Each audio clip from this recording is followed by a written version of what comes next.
Good morning. I read an interesting story in the excellent publication Our Daily Bread.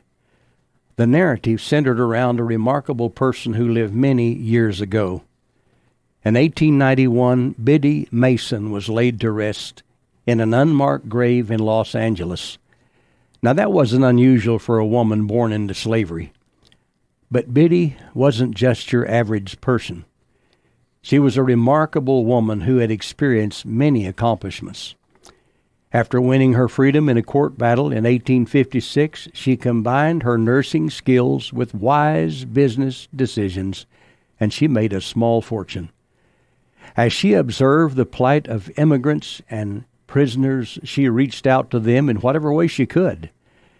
In fact, she invested in charity so frequently that people began lining up at her house for help.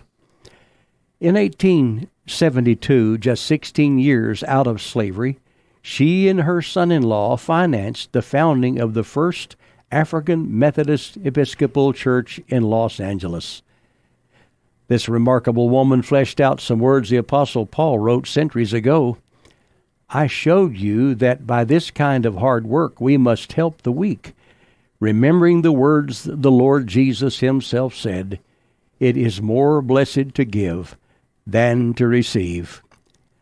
Her philosophy about life was summed up in these words, "The open hand is blessed, for it gives in abundance even as it receives." It was a long time in coming, but in 1988, benefactors unveiled a tombstone for Biddy Mason. How much of an impact did she have on the world? Well, you be the judge.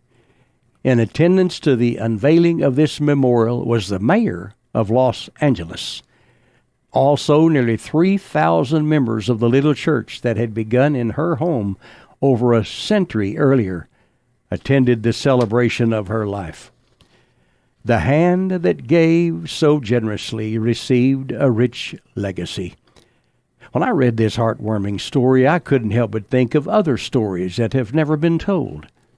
Everyday people, common, ordinary folk who determined that they weren't going to lay down and play dead. As long as there was breath in their bodies, they were going to make their lives count for something. Now, I realize that not all acts of kindness are going to be rewarded with a 21-gun salute. The president, along with members of Congress, may not be in attendance at a memorial ceremony.